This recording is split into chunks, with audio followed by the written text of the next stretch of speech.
Hi there, and welcome to this devotion. Alan Story has written a book, The Bells, Banners and Blasphemy, which I must say I can highly recommend. He opens with a bit of history on the Central Methodist Church in Cape Town.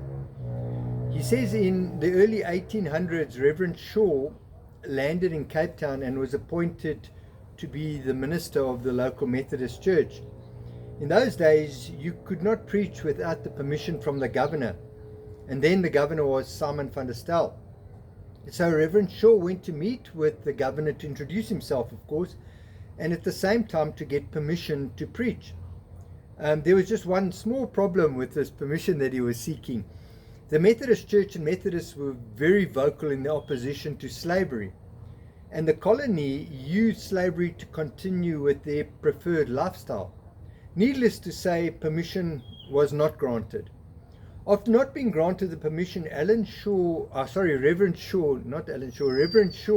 wrote in his journal, "Never again will I ask a mere man for permission to preach the gospel," which is quite cool because then he went ahead and preached. And this astonishes me because it never occurred to me that censorship had been around for that long. More and more countries begin to censor freedom of speech. An alarming trend emerging, one in which many Christian voices may be drowned out or muted altogether. Nations like North Korea and Saudi Arabia have long censored freedom of speech and often targeting Christians for speaking out about practicing their faith. In recent years, countries in the West like Ireland and Scotland and Finland have followed suit and began a process to stifle freedom of speech, especially when it comes to religious matters.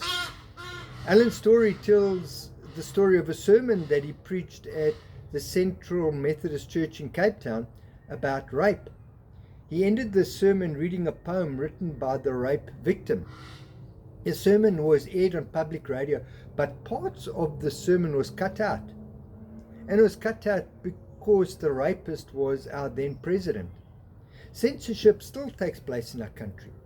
And I've always believed that we have the freedom of speech in our country, and I was quite surprised and I found it very sobering to read this.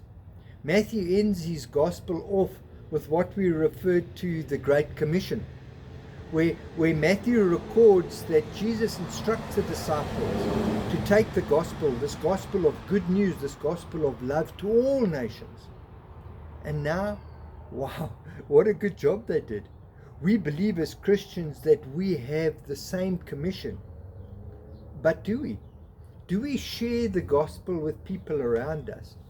If we were in a country that censors Christian speech, would you and I, would we be in trouble?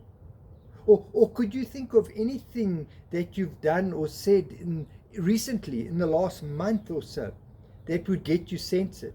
Or that would get you arrested if you were in a country where Christianity was banned?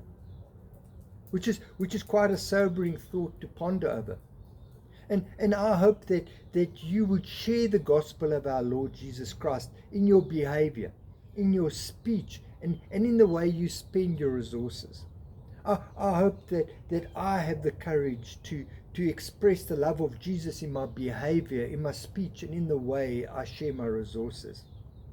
May the Spirit of God enable each of us to be loud and outspoken about the gospel of love that we believe in all that we do, in the way we behave, in the way we speak, and in the way we spend our resources.